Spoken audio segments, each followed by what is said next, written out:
for joining us. Before we get into the introductions, and I really want to take a moment here and bear with me while I set the table. Breonna Taylor, Atiana Jefferson, Botham Jean, Eric Reason, Pamela Turner, Stephen Clark, Philando Castile, Alton Sterling, Ronell Foster, Laquan McDonald, Tyree Crawford, Darius Stewart, Frank Smart, Brian Keith Day, Michael Brown, Sandra Bland, Anthony Ashford, Janet Wilson, Troy Robinson, Jordan Edwards.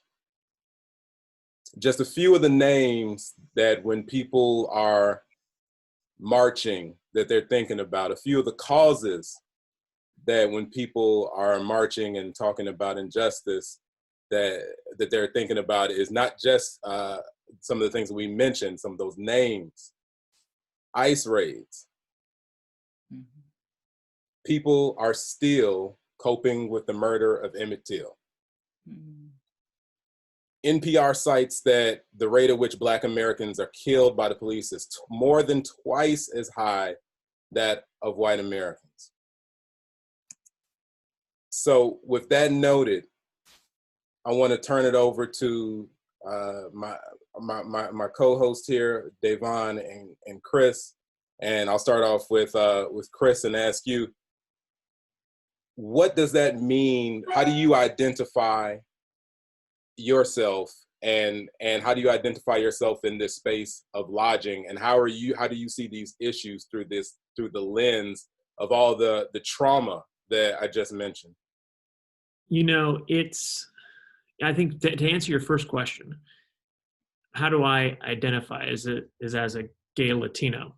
You know, I grew up in Los Angeles in a family of privilege, and you know, that certainly colors the lens in a certain perspective. But I've been really sort of overwhelmed by what's going on. You know, last year, even more than last year, with seeing Latinos being rounded up and put in concentration camps along the border, and hearing of families being separated, hearing of adults and children dying from neglect in these camps. It really strikes a painful nerve. And as someone who really studies and enjoys history, the parallels that I see right now to what took place in Germany and in Europe during the 1930s and 40s really scares me, because there's just too many parallels, there are too many similarities. And I think this is something we need to talk about. I think it's something we need to be open about and look to ways of really trying to come together, of really trying to open a conversation without, you know, pointing fingers, without throwing things at each other, of just being humble, being open, and being humans. And I think that's really where we need to start right now. And in hospitality and travel in general, you would think that with our industry being, hospitable people, where we're supposed to be taking care of each other, whether it's workers or guests, I think all of us have experienced some shock and some taken abackness by statements and questions. And even talking about this now, other experiences are coming back to mind that I hadn't actually really had stored in my memory. They were very deep and sort of forgotten until now as we're talking. So I think my goal in working with you and Omari, and Davonne, is really trying to help foster that conversation. I bring up, a very different mindset and list of experiences that I've been through that are different from you and Davonne, because I'm not Black, I'm Latino. Oddly enough, I've suffered, as my parents and family know all too, I've suffered a lot of racism for being mistaken as being Arab or being Middle Eastern or Muslim when it comes to traveling, and that's caused a lot of probably the most hardship of anything that I've been through. So my goal and my hope is that we can just get an open discussion going. I love it. I love it. And right now, what we are seeing is I slightly disagree with the finger point. I'm all about finger pointing at the appropriate time. Sometimes you gotta let people know when they foul and call them out. And which is also why I think that it's important that we did this webinar with us. And folks, this ain't, I'm going to be speaking in all sorts of colloquialisms, and you're going to see my very natural self. Hence, the V-neck is the best you could get out of the kid today. But it's you're dealing with a lot of people that are tired and fed up, and they still have to go out here and perform. And Chris, you touched on it. That we're not seeing the senior leadership talk about it. And Davonne, I wanted to get your story as far as how do you identify, and B, how has this shaped the lens at which you're seeing the events through, and what that mean and what it means to you at the moment. Thank you, Omari. Actually, I want to really appreciate you for starting off and by saying their names. You mentioned names that probably some have forgotten about. Some names that a lot of people didn't know about. You even mentioned women. A lot of times when we talk about things, we don't mention the women. And so I want to start off by appreciating you saying that. How I identify myself, I identify myself as an African-American woman. I've been in this industry, in the hospitality industry, for probably close to 15 years now. Didn't even realize it. And I said it earlier today, and I said it yesterday in our pre-call, that probably 10 years ago, I would have been afraid of having this conversation, because what's going on right now isn't new. To some people, it's new. To generations younger than us, this is new. Probably even to some people in our generation, this is new. This is not the first time something like this has happened. Hopefully, it'll be the last time. That's the goal, is to make it the last time. It's just more cameras around. But the reason why I said that probably, over 10 years ago, I would have been afraid to have this conversation on a public platform, because I would be afraid of what my counterparts would say. I would be afraid of offending them. I would be afraid of still having my job. But now, I'm an entrepreneur, so I don't have to go through the levels of getting, sayings or approvals.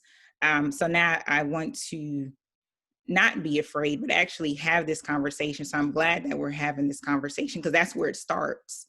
Because if we don't have this open dialogue, then how can we help end this, or help solve the issue of what we're facing, as far as, being more diverse and making sure that, everyone's voice is respected.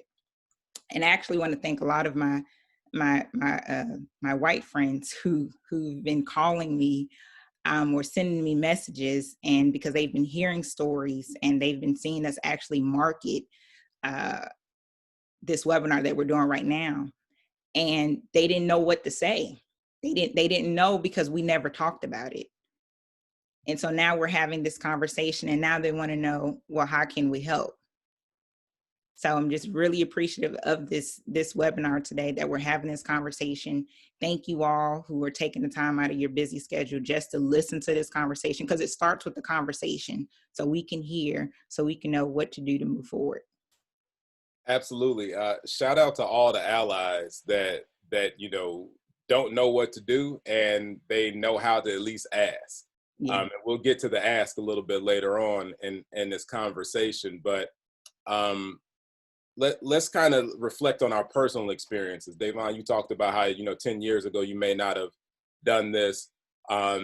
Chris, your background in hospitality as well. Talk about personal experiences, because the thing that I think that gets forgotten about all of this, and tying back in all the trauma that's going on and the crisis that's happening, we still have employees that are reporting to work. There are people that are walking through protests. There are people that are in neighborhoods that have been decimated, were decimated for systematic racism a long time ago. But now you have other issues that are just exposing that, and that Band-Aid has been ripped off. And they're still coming to work.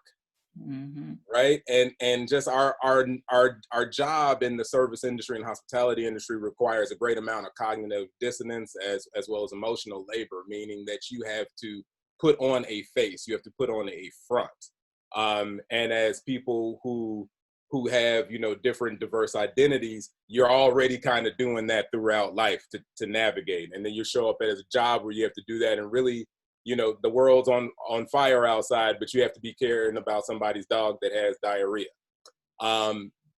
which is a real story. But, but Chris, tell me about a time kind of when you were working and, you face racism on the job. You don't have to throw the company under the bus or the individual. If you want to shoot them an email later on, or if you want me to do it, I'll happily do that. I'm about that life. I got you. But if you tell us about a story when you had to kind of what that range of emotions looked like, right? Because I imagine it's, kind of like, is this happening? What is happening?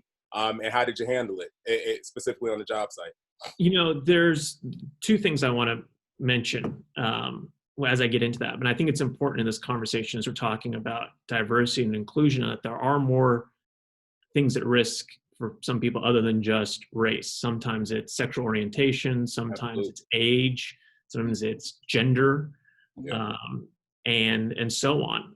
Body dysmorphia, anything down the line. There's a whole range of things where people can be disparaged against. But the one I want to share wasn't necessarily directed at me, but it's one that I experienced because I was in the room as it took place. But I worked in Hawaii, and in Hawaii, tourism obviously is the largest industry, and they have a lot of people who move there from other island nations around the Pacific to work in travel and tourism. And the hotel that I worked for had struggled when it came to training foreign labor that came in because they assumed everybody would speak English, and they did not have the resources available for employees in other languages or in images. And that was a real struggle for training employees, and it frustrated a lot of people because they would be handed these manuals and for their standard operating procedures. This was something that it's hundreds of pages, all written word in formal English. And if you don't speak it, you don't know. And people are getting marked against them as being, not compliant with the rules. They're getting demoted. They're not getting incentives because if you don't do the room the right way, you get reprimanded. And those things really are demoralizing to people. And it's not by any fault of their own, but they're just not being given the tools that they need. So that's one example, I think, where we've got to be a little bit more open-minded and a little bit more receptive to different ways. We've got to be able to help and support our teams. Another one that actually on the age front, that's been really frustrating, and I know both you and Davonne have experienced it as well, is being young entrepreneurs and having to deal with the more senior or elder or established statesmen in the industry looking at you like, well, you're young, how can you know anything? And there was an experience I had a few years after starting my company where I was at one of the industry conferences, and the person next to me said, so what do you do? I said, I run a consulting firm. This is an older gentleman. And he said, oh, I guess that means you couldn't get an actual job. Yeah. And I'm like, excuse me? It's like, yeah, consultants are just people who can't get real jobs, and you're young, so you obviously just weren't qualified. I'm like, wow. It's like, cool. That was a real low blow, and that's where the drive for me of pushing the millennial aspect really kicked into high gear. Was that to me was not acceptable, and I started taking the attitude of, folks, this is during the recession as well. Our generation, the millennials, we didn't get you into this economic situation that your hotels are in. That was really your guys' doing, but we sure as hell can help you get out of it. Yeah. And that's, I think how we all became friends with AHLA and the Under 30s Gateway. Was we all had that same mentality and drive. But again, it comes in all different directions. I've been very fortunate that the LGBT situation, I have not personally, fortunately, thankfully, have not had any negative pushback. I've actually found a lot of friends who are supportive in the industry and sort of band together in a sense, because we need to rely on each other. And, I've got a lot more experiences to share as we get later into it on the flip side of is being the guest or being the traveler. But, I think I'm fortunate enough in a way that I'm so hard-headed that things have been thrown at me that I just block and don't absorb. And probably more stories I could share where I didn't realize somebody was trying to be nasty and I just, ignored it. But yeah, so anyway, those are a couple of my instances. Man, and that's interesting because you first and foremost, thank you for really, touching on the other topics and the other aspects of diversity. And the reason why we titled this "Inclusion is a Unicorn" is because diversity is very real. You hear everybody talk about it; it's real. It's happened on accident, but inclusion is absolutely a myth. Like they're letting people in, but they're not being included. So I appreciate you, acknowledging that, and that's why it's good to have these different voices in the conversation that help keep us, aware of the plight of others. Davonne, can you share a story about yourself in the workplace? Again, you don't have to drop the company's name, but again, I am about that action. So feel free. Go ahead. I try to keep it short. I don't think we'll have enough time. But actually, Chris just made me think of an incident from a guest point of view. I was staying at a hotel. I won't say the hotel name, and I was staying on the executive level. And one of the guests mistaken me for a housekeeper. We were on the same floor, wasn't in uniform. I was a guest just like she was, probably paying the similar rate because you have to pay a certain amount of rate, to stay on the floor, the executive floor. And she asked me for more towels. Wow. I have no towels in my hand, no card. I have a purse, but she asked me, for more towels. Did you get the towels though? No, I did not get the towels. Okay. I would have threw them on her face or. How? I wasn't a housekeeper. I didn't have access to the towel. I was like, I don't work here. And she's like, oh, I'm sorry, It's odd. So that's an incident from the guest point of view. Without sharing, different companies, but some of the experiences that I've heard, some of the experiences that I faced, even, working in operations and you have, different groups that come in, your hotel.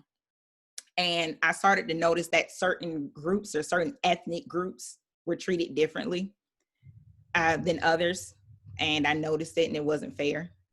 If a certain ethnic group came in, we had to be mindful, be aware that, they credit card payments or cash payments, or they weren't going to pay because it was a certain ethnic group. Or if it was a certain religious group, we had to be careful, heightened security, all these different things that we had to, be because it was a certain group. And I noticed a shift. I noticed a change. It wasn't fair. And I remember it was one particular group. It was the Black doctors. I can't think of the exact name of the organization, but it was an organization for Black doctors that came in and was at a hotel that I was at. And they were treated differently. But their meeting planner knew the power, the economic power, and she made sure that everyone in that hotel who worked in that hotel went up to the general manager of that particular hotel, knew her economic power. And she spoke her piece in her voice.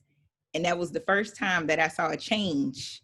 We had, it was everyone had to address anyone that came to the front desk as a doctor, regardless if they were a doctor or not, because that meeting planner basically said, you know, we are paying guests, and it's not fair that the guests, I'm bringing, you know, money to your hotel and we're being treated this way. I love it. You know, you got to make them put some respect on your name. Now, I will say, I'm a history person. I love history. I always loved history. And I was very fortunate enough to work at the Hyatt Regency Atlanta. The Hyatt Regency Atlanta is Hyatt's iconic hotels, the first atrium hotel in the world. But a lot of people don't realize that the Hyatt Regency Atlanta is very historic in the fact that it was one of the first hotels in Atlanta that opened its arms welcomely to African Americans during the Civil Rights Movement.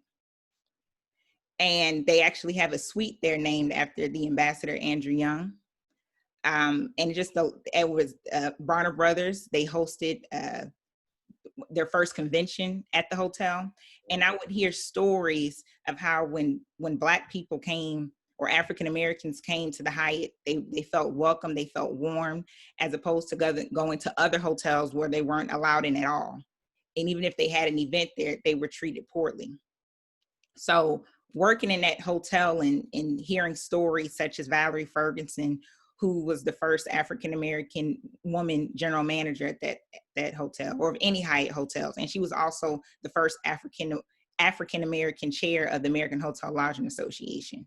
So again, I like to look at my history and move forward from that. And because women like Valerie Ferguson and Kathleen Bertrand and Erica Qualls Beatty of the world, they opened the door so that way we can have this platform, so that way we can get into higher positions and become hotel owners. And so again, I'm a history person, so I look at that. So I realized what they had to go through, which was far worse than what I had to go through.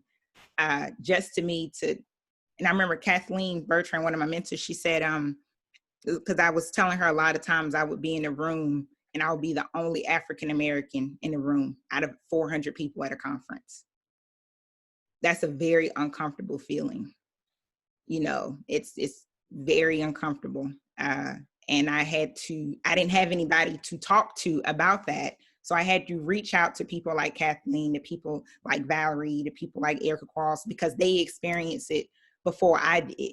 So how do you handle that? How, as I'm an African-American woman in predominantly white industry, in the transactional side of industry, meaning, you know, dealing with hotel transactions, asset management, ownership, how do I navigate, how do I excel, you know, going back to talking to people to like Amanda Shivers, what type of questions, what do I need to know? What do I need to prepare for? You know, what type of challenges? I didn't know what to do. So I'm fortunate that I had those people to talk to, because it was very uncomfortable being in those spaces where I was the only Black. And what I was told was, since you see that you're the only Black, then you need to make it your passion and your duty, just like we did, to change it. So that way you can have more people of color in the room with you. You know, Davonne, you made me think of something. I had to look it up on Google really quick. And speaking of history, and you're mentioning about the Hyatt Regency, you know, there used to be a book that was published about where Black travelers could legally stay. The Green Book. It was the Green Book. And I had to look up, it was published between 1936 and 1967. Mm-hmm. And the fact that, you know, that there was anything like that is demoralizing, but it's also, on the flip side, it also shows how far we've come as an industry of trying to work towards, you know, more openness. And I think, you know, the three of us, we learned something yesterday from a friend of ours, Bijal Patel at California Hotel and Lodging. And he used to be very actively involved with AHOA. And the three of us actually weren't aware about how AHOA came about, and that it was also started through racial prejudice, because Indian American hoteliers were being denied opportunities for franchise agreements for hotels. And they realized that there was power in numbers.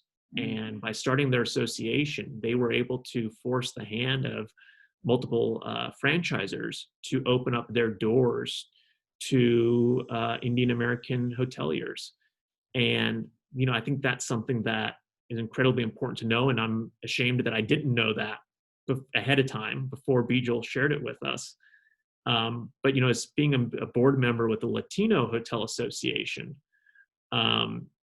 you know, our goal, for example, is to get more Latinos, you know, because obviously a significant portion of the labor force in the hotel industry are Latinos, but there aren't many Latino hotel owners. And our goal is to be able to help educate our colleagues to look at larger opportunities so that they too can grow with it and with the industry.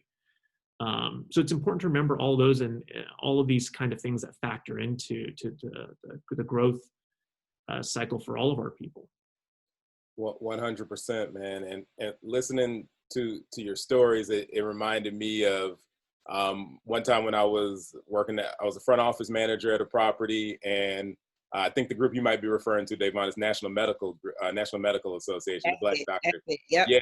So this was a really interesting time because it really took a deep dive into the potential, and we'll touch on this next, the potential economic impact of racism and discrimination. I also want to touch back on Davonne and Chris also talked about the importance of community, what that looks like. But my experience was I was, you know, front office manager at a property. National Medical Association was in-house. As you can imagine, huge Black doctor group, you know, awesome VIPs like David Satcher, who was a former U.S. Surgeon General, that type of stuff, right? Now, as that group was phasing out, another group was phasing in. It was a Black fraternity celebrating their centennial, which means that they had been in existence for 100 years. Really big deal. They were founded in Washington, D.C. Let's just say that the security and a few of the conversations at pre-shift changed. And I was privileged enough to be a manager and be in that room. And to this day, I don't know how many lawsuits I may have saved this hotel from, because they were like, oh, it turned into, well, we should stand on the curb and tell people they can't bring coolers in. And it was just like, hey, flag on the play. Did y'all do that last week with the cheerleading contest? And they were like, well, no, but I've heard, I personally don't, I had to just say, like, it's not about what you heard, it's about how this looks on the optics. You know, just so you know, a lot of these people who are in this fraternity are also, you know, here for National Medical Association. They're just staying in house, and the group code is switching. And I'm like, including some of your VIPs. Like you basically, it was a very long, drawn out multitude of conversations, then pointing out prejudice, number one, and then number two, like the potential economic impact and blowbacks of that. And the short of it was, I don't really think you want that smoke. Like, you know, just don't bring that upon yourself. So when you start talking about the economics of racism, you look at what happened when with Freddie Gray and what that did to Baltimore, right? You know, just, you know, occupancy plummeted. That ended up hurting people's jobs. You know, as we're at the halfway mark, I want to know if you all can touch on, and I'll start with Davonne first, the importance of community and you surviving as an underrepresented population, not just in America, but in this industry. What is that meant for you? You know, especially as, you know, as I understand, there are some lodging companies, whether they be maybe brands or management companies, that don't have ERGs, employee resource groups, where someplace where your different diverse populations can come together and fill a community. What has community meant for you, Davonne? I mean, community, I felt it more on the operational side, because on the operational side, they're definitely more visibly African Americans, on all different levels, from frontline to general managers. The difference, I felt the difference of community when I got more to the corporate side, felt less of a community because it wasn't that many Blacks. on the transactional side. So I noticed that I noticed a change, of course.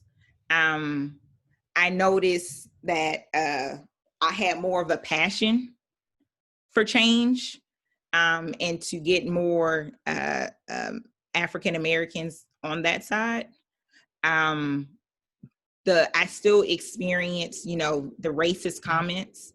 I don't know if they were intentional, but they definitely came off racist.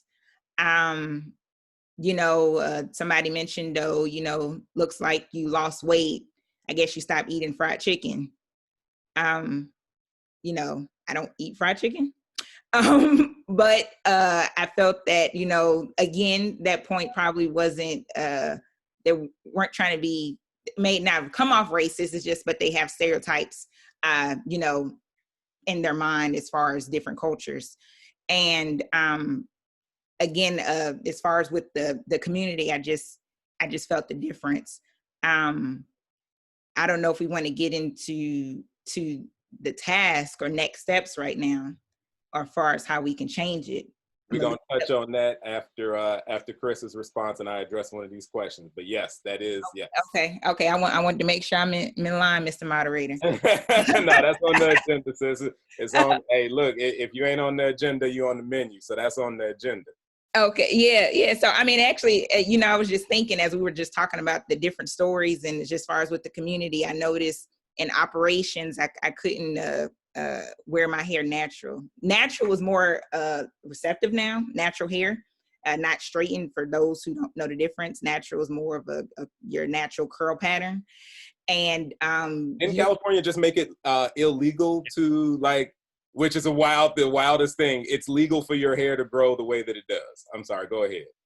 So, you know, when I was, you know, again, over 10 years ago, when I was transitioning from being more of a straightened or relaxed hair pattern, I was going more of my natural curl pattern. And I was, you know, told that wasn't professional enough.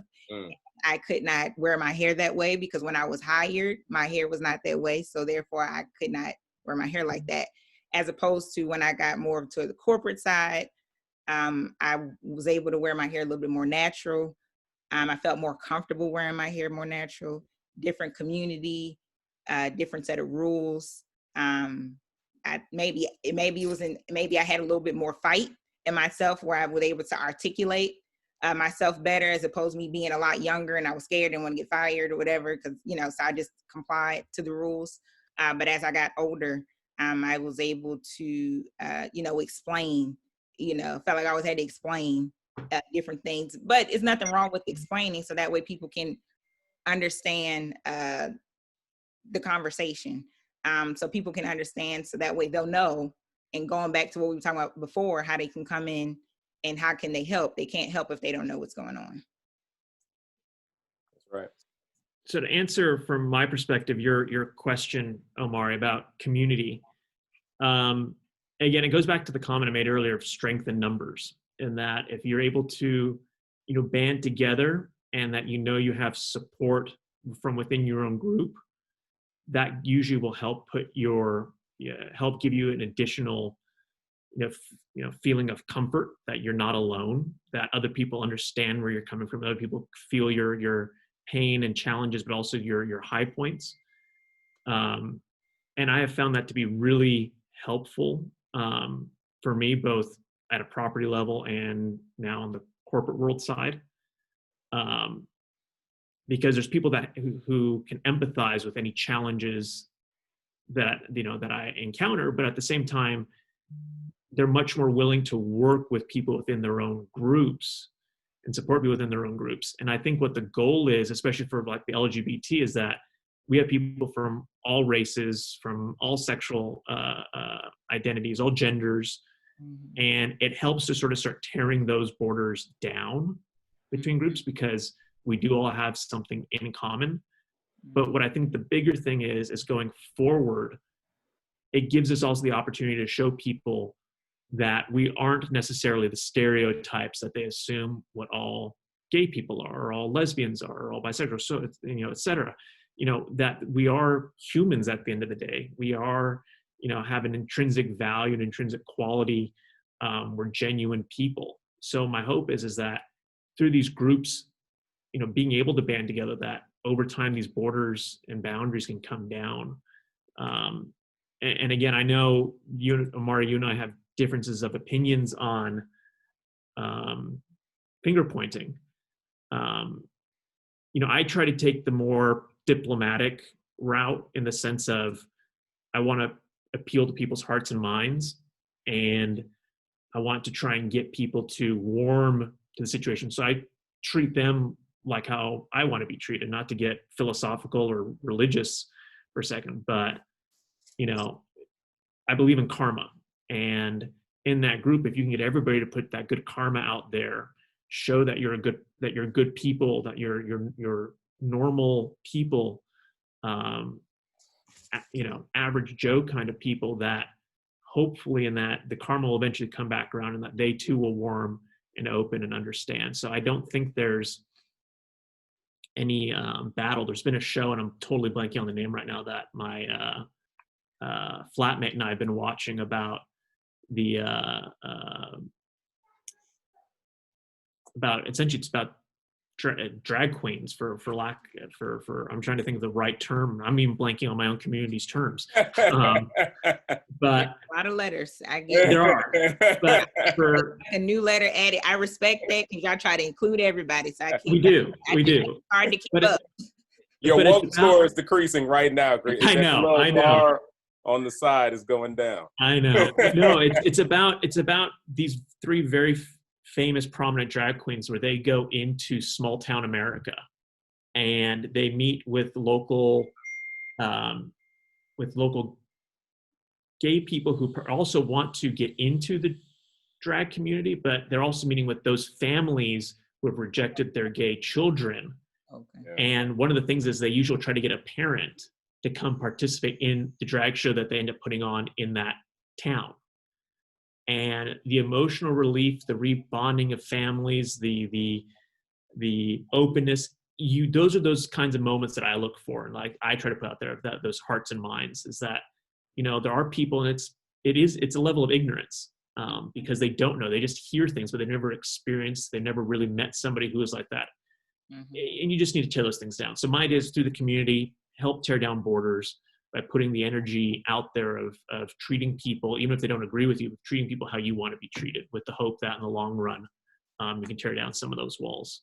So that's my long-winded answer to your question. No, I love it. It's so to recap, like you said, strength in numbers. One thing that it reminded me of was Nipsey Hussle said it best. This industry ain't gotta like us, but they're gonna respect us. Davonne talking about, transitioning to natural hair. As we know, if your hair is nappy, they ain't happy. When you start talking about, aren't you?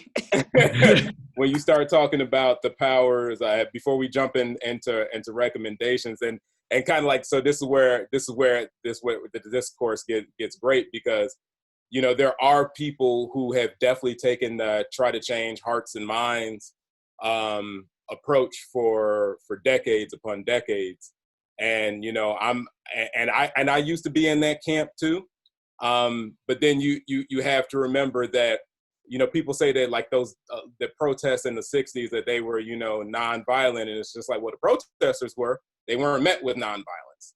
So you have people who have started saying, and it's not, they're saying, like, they're just tired. They're just over trying to change hearts and minds for existence. And the great thing that Chris and I are articulating with these opinions is that I'd be almost certain that we vacillate between these on a daily basis. There's some days you just like, look, I ain't got time to educate you. Like, there's Google, there's museums, there's all this other type of stuff. Like, I'm just trying to exist today.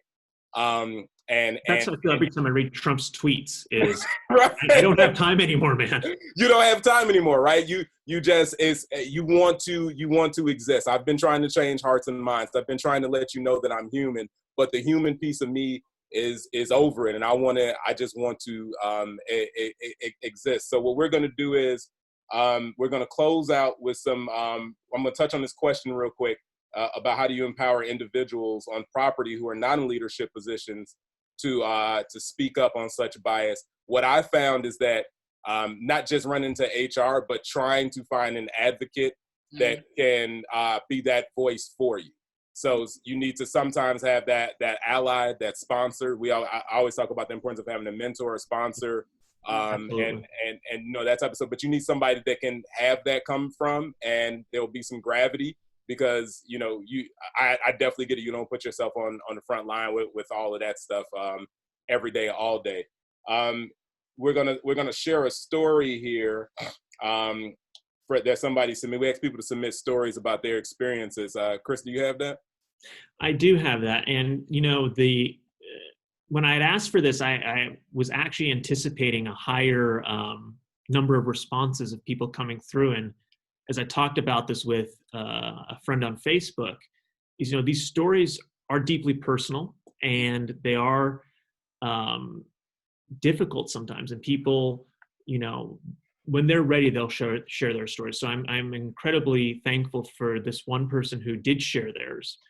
And it mentions that she is a Latino woman who came from a Latin American country to the United States through legal means, was sponsored for her visa and for her education here in the States. And she escaped a life of violence and rape and kidnapping and many very terrible things that take place. But when she got here to America and started working, some of the prejudices that sometimes go unknown, or sometimes we try to gloss over, forget, became very apparent to her, and she experienced them firsthand. And that over her 20 years now in the States, she wanted to express some of her frustrations of, not being publicly acknowledged for her efforts and her work when some of her other colleagues who are in other groups, other racial groups, are acknowledged. And that when she is recognized for her contributions, that she is met with, quizzical response from people. So, oh, I didn't know how eloquent you could be, or I didn't know you were aware of that, and other, sort of backhanded compliments where they probably were both stunned and trying to be nice, but in the end it comes off the wrong way, and they reveal their true meaning. But then she also talks about in her story and was that it is a struggle to survive. Living in the United States, putting home, roof over your head, food on the table, taking care of your family members. It's not easy emotionally and energy wise, emotionally and physically, but it's also not easy economically. And as this situation that's unfolded over the last week, she tried to bring up at her company that they need to take a stand, that they need to have a response to the growing injustice in the world. And she was met with retribution in that, because the company that she works for issued a statement that said there are good people on both sides, sort of echoing Donald Trump's idea of, there are I don't even have a term for it. It's tough to put words to that one, but yeah, that there are people on both sides who are good people, and that all lives matter. And sort of just glossing over the fact that, this issue right now is talking about the persecution and prejudice towards Black members of our community. And when she pushed harder for them to make another statement, declaring that Black Lives Matter and taking a stand, she was given a direct order and a dismissal. And it's not quite clear in her letter if she was dismissed from the conversation or dismissed from her job or her post. I pray that she wasn't, but a dismissal of any kind is tragic. These experiences that she talks about in her letter aren't, as she says, aren't just exclusive to her work life. And she puts in here, and I'm going to read this last paragraph because I think it's very powerful, and then I'll turn it back over to you guys. The life experience is not exclusive of my work life. It is consistent, it is systemic, whether it is a joke about my kind, like the history teacher who asked me if I knew why my people drove cars with tiny wheels, And when I told him I had no idea what he was talking about, proceeded to tell me that so they can drive handcuffed in front of, and he said this in front of the entire class. I was here studying because of the scholarship I had earned because of my grades. A reminder that I need to stay in my lane and be grateful for what I had and been able to achieve, which I am. And though I'm told to shut up, these experiences of denial of what we go through happen every day. There's a theme, I would call it exploit and dismiss. And she said, I'm sure you'll get plenty of stories like this. And so I'll stop here. Please don't ever stop. Your story is important, your story is of value, and it needs to be out there so people know what you've been through. And I encourage others when they feel ready in time, as you know, maybe for our second episode of this next week, I'd love to be able to share more stories, powerful ones like this one. So I don't know who you are or where you live, but I appreciate you saying this. And I think we all have love for you. So thank you for that. Yeah, thank you. Thank you. Wow. Yeah. Like you said, exploit and dismiss. You know, Davonne started to touch on it, and I think that we all wanted to kind of have some takeaways and maybe recommendations. So as we wind down, what would your recommendations be, Davonne, to the hospitality industry to address this? Is not even an elephant in the room anymore. It's just, you know, glaringly just a problem. What are your recommendations for the hospitality industry on how to address it? I mean, it's great. I love that companies are putting out statements. That's awesome.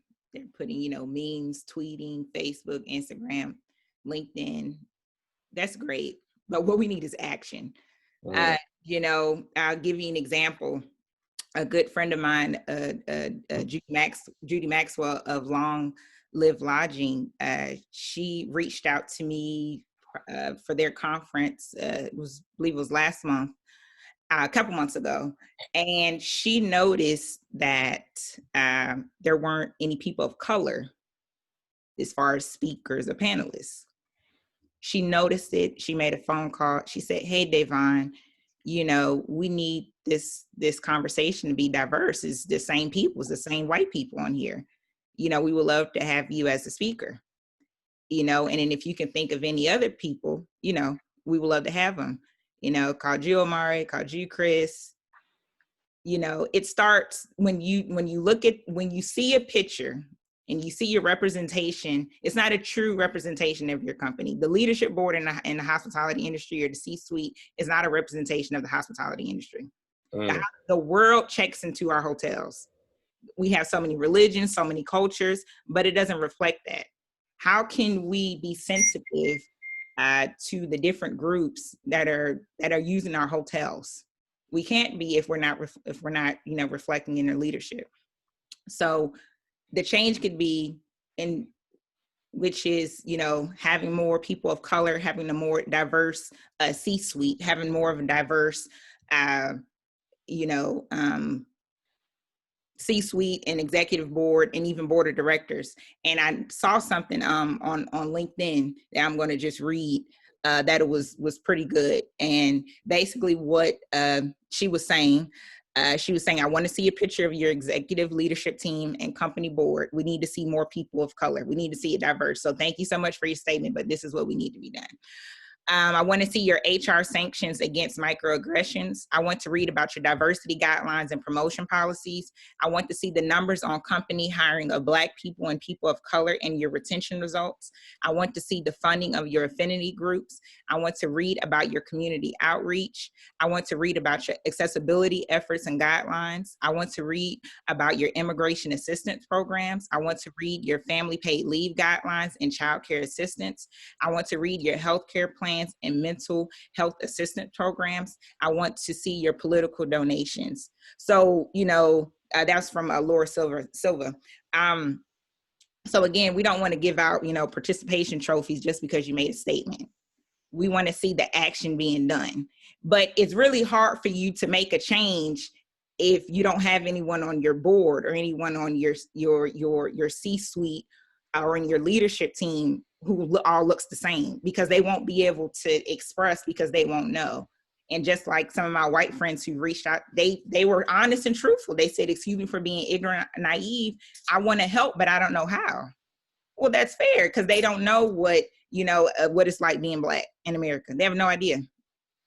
You know what I mean? So as far as suggestions, those are my suggestions that I just read.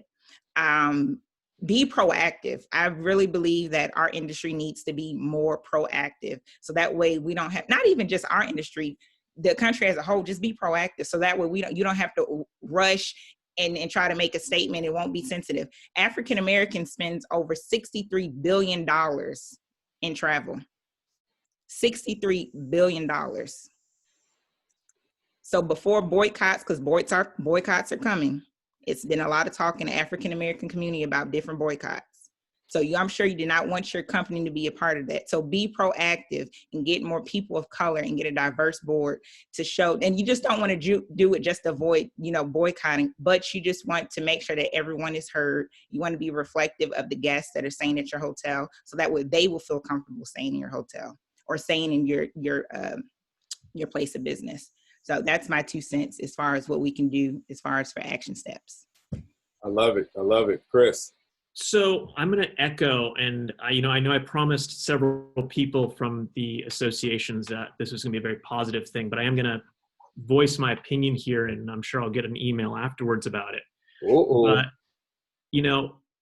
if anybody else tuned in, I believe it was 2 days ago, the NYU CEO leadership panel, I was really taken aback by something. I already knew going in, it was, older white gentlemen, which some of us refer to as IWOGs, and I'm let you guys figure out what that stands for. But only one of them made any reference to Black Lives Matter, to the protesting, to the rioting, to the social unrest, and to the deep conversation we need to have. Only one of them, and it was a very quick, less than 10-second comment on it. And other than that, nothing else was said throughout the entire rest of the NYU leadership panel for the hospitality industry. And that would have been something I was very, very disappointed with. So yes, I echo what Davonne is saying, that we need leadership that reflects the makeup of their team members, makeup of their guests. I think hotels need to do a much better job, as you're talking about with groups coming in, doing a much better job of educating themselves on who those groups are, who their members are, and what the cultural and social habits of those members are, so that they can plan accordingly and be able to provide a level of hospitality service that meets their needs, because we are there for their needs. And then I also believe we need to do a better job of acknowledging and promoting and having a system of recording that of team members, so that everybody knows that everybody's pulling their weight, they're pulling their best for their property, for each other, and for the guests. And people need to be acknowledged and rewarded for that. I think one of the other big things that we need to do here is that people need to feel like it's more than just a job, that we need to encourage our team members that they're not just employees, but they're family members, and that we're here to take care of each other. And if one of us succeeds, we all succeed, and we need to do it together to help pull each other up. And I don't think there are enough companies that foster that mentality. And during the crisis, a couple of days ago, and I actually need to go over and was going to write a letter. Of all things, when the curfew came in Los Angeles, it caught a lot of people off guard, especially when it came to finding food. And down the street from where I am, there's a Del Taco, and that was the one thing that was open. And one of the team members wanted to leave, said, "I'm off the clock. It's time to go." And instantly that's somebody who thinks this is just a job, it's a paycheck, this isn't family. And the manager says, "No, we're in this together. We're going to keep serving food to people until we run out, because they don't have anywhere else to go." And that employee stopped and thought about it a minute, and she put her stuff down and says, "No, you're right." And she got back in it. And we need to encourage that. This is our family. And we have to help pull together in times of crisis and in times of needs. And the discrimination that's going on right now is a time of crisis, and we need to address it. So I did point a finger. I broke my own rule, Omari, but I was really disappointed by that. And I think before you cap off, we are doing a second edition of this next week. I have reached out to some industry contacts who are RC suite level. We have so far not gotten anybody from the corporations to be willing to join us to talk about diversity and what their plans are and how they're implementing, how they're addressing it both now and going forward. So if anybody from the associations or property levels can help us try and get that engagement, I think that's a great first step forward. And I'd be really beneficial to that if you can help us get some of them out there, because it's important they get their own message out there. They should be wanting to do that themselves. But we're not getting the response back to that. They're trying to sidestep it. So sides. So I'd appreciate that if anybody can help us get them to come on as panelists and tell us what they're doing. I mean, because we are definitely, I know we're about to run short on time, but we are definitely the next generation of lodging. And that's why we're having, these series of conversations. So that way, we can have a platform for people to speak openly. And so we can have these conversations. As Chris, as you mentioned before, we didn't mess it up. Yeah. So we're learning from what happened, and we're being proactive, or at least attempting to be proactive. So that way we can mitigate a lot of the issues in the future. Sorry, your thunder, Omari. No, you not at all. I just want to say I love that Chris low key brought the smoke there. With the challenge to step up for all the organizations. So just to recap what you all said, Davonne touched on the importance of inclusion in the C-suite, right? Like we said, inclusion is a unicorn. Like we got to see what those pictures look like. Students are not stupid anymore. When you're trying to recruit talent, diverse talent, people are Googling and seeing what people look like, and we know what time it is. Chris touched on the importance of cohesion. How do we make sure that all these teams stick together and that people feel that they have a community at their workplace? My two suggestions would be specifically economic inclusion. Engage people in the conversation of what does ownership look like? How do you get there? And be specific. Do not roll out just generic programs. Come to my corporate headquarters. When I ask what the incentives are, you say, it depends. Like, I need specifics. Nobody is out here doing business on it depends. The second thing that I would say is training. There's a lot of leaders and secondary, tertiary markets where there may not be that many diverse populations. And even the ones that are in tier 1 cities and metropolitan statistical areas, do they have the language, if you're a front office manager, to have that conversation with your front desk agent to say, are you okay? Was a language given to a housekeeping manager or a stewarding manager to talk to their employees about what's going on in the world? No, we just expected people not to bring their full selves to work. So what we did this panel was we brought our full selves to work. So I will close this out with some words from the great poet, Terence Thornton, where he said, America, you need a miracle beyond spiritual. I need a realer view. I hold a mirror to it. These ain't new problems. They just old ways. I seen sunshine turn into Freddie Gray. So as we go back into our workplaces, we have the opportunity to engage with one another. I encourage you to keep the conversation going. We encourage you to find people to send us stories. Like Chris said, find other people to add to this conversation. And if you're one of those people who doesn't know what you can do, you can start the conversation. So with that, were there any other announcements? Otherwise, I will yield because I've stolen 1 minute extra of your time, but I don't care. Well, I just want to say thank you all to our supporters. Actually, I probably should leave that to Chris. But yeah, we would like to thank our supporters, the International Society of Hospitality Consultants, the Hotel Association, the the Asian American Hotel Owners Associations, as well as the California Lodging Hotel Association. So thank you all, so much for your support. That really means a lot, especially with this conversation. A lot of times, as Chris mentioned before, we'll reach out to people. They don't respond because this conversation may be a little bit too sensitive or touchy, or people just don't want to deal with it because, you know, what we didn't mention is that we're still recovering from COVID.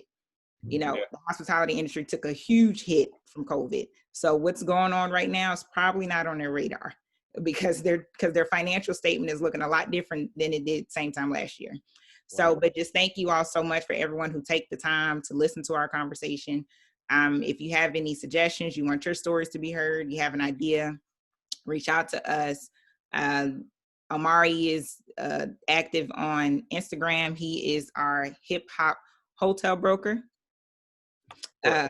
And bow tie broker. My name is Davonne Reaves with the Vonne Group. I'm not that active on social media, but you can find me on LinkedIn or find me on my website, www.davonnegroup.com. Chris, how can people find you? Same thing, go to our website, www.majestic- like a little hyphen symbol, hospitality.com. Right on. All right. Thank you all so much. We'll see you all next week. Thanks. Take care, everybody. Bye. Bye.